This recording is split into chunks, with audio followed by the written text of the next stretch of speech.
Hello, Year 9. It's Mrs. Nicholas here. I just wanted to say hi, and I thought I'd talk you through your dirt lesson for today. We're all missing you absolutely tons and can't wait to get back into the classroom and see you properly. Missing all the chats and the gossip and the little snippets of conversation we have when you come in the classroom. Anyway, let's talk through the dirt task for today. If you were absent when we did the letter that we were writing a couple of weeks ago, then please go back to that lesson and do that today instead of the dirt task. I think it was the 8th of June. I've written it on the show my homework entry anyway. If you go back to that lesson and you complete that today and then send me in what you've done, I'll mark it the same as I've done everybody else. So what have I found out then from marking those small letters? I understand that we only asked you to write a little bit, but anyway, I thought that overall that you're all using lots of really good emotive language and your writing was coming across as quite passionate, so that was great. You all had a real clear sense of argument. Now the reason why that's so good is because soon you'll be writing speeches that will go towards your GCSE, so it's really important that you're picking up these skills as we ease our way into Key Stage 4. So well done for those two things, really, really good. Some fantastic work from the following students. There's lots of nice work as well, don't get me wrong, but Brew had lovely use of emotive language and was really well organised, his writing was. Harriet, again, very emotive piece of writing. Iris, lovely developed points and very emotive. Kitty used lots of really lovely rhetorical features. So she used triples and rhetorical questions, and I think there were some others in there as well, but had really picked up on that. So well done, Kitty. Lily Stanton, there was tons of detail, again, very emotive, so well done.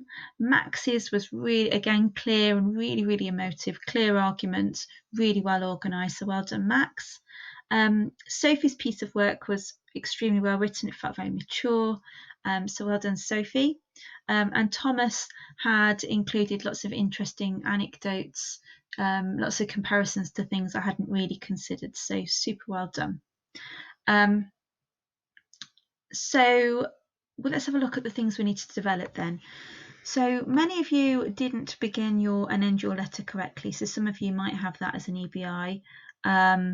So it's important that you follow the form of the writing being asked to do. For example, dear Mr. Blah Blah, yours sincerely.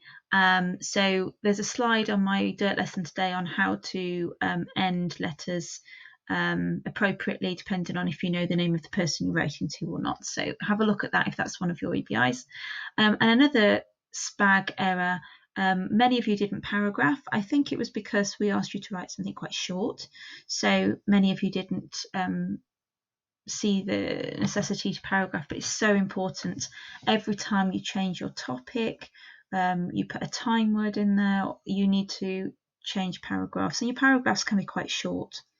And the other thing we need you to do, especially now you're at GCSE, is to be conscious of using a range of punctuation, because you'll constantly be getting marks for that as you go through. So they're in terms of SPAG, spelling, punctuation and grammar, they're two things I want you to focus on, is paragraphing and using a range of punctuation. Even if I haven't mentioned that in your personal EBIs, please have a look at that today and think, have I used as much as I can? Some common errors I've told you about paragraphing already, and many of you needed to develop your personal anecdote in a bit more detail. So, for example, you could describe a time when you have witnessed racism, or when you've seen the impact of racism, the impact racism can have. Either of those things would be great, and I've got a slide on that in today's dirt tasks as well. Anecdote is a really good way to persuade somebody, because if you've got an example of when you've seen something happen, then it allows the reader to imagine that too, and that can be very powerful and very emotional. So I want you to develop your anecdotes today, most of you. So what to focus on next? Developing detailed anecdotes, paragraphing and technical accuracy, that's your range of punctuation. And think about why you are writing the letter and explain what you want to get out of it. So some of you at the end of your piece of writing didn't really explain to the person you're writing to what the point was, why you were writing to them. So what do you want to change? How do you want the people punished? How do you want things like this to be dealt with in the media? How do you want things like this to be dealt with in the future?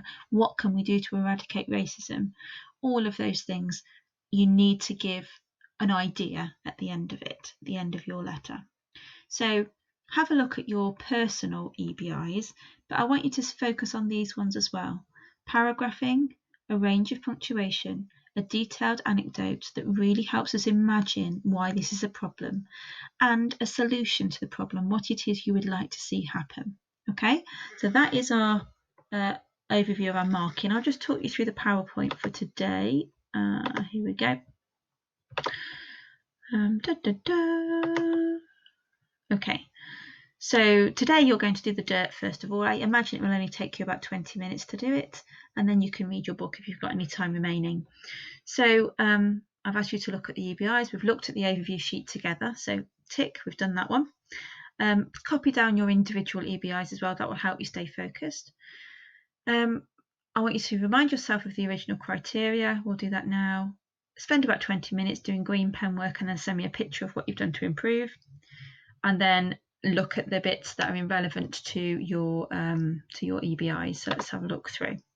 So this was the original task. Write a letter to the editor of the Guardian newspaper with your reaction to the racist abuse of footballers in Bulgaria. And the success criteria is to use at least one anecdote.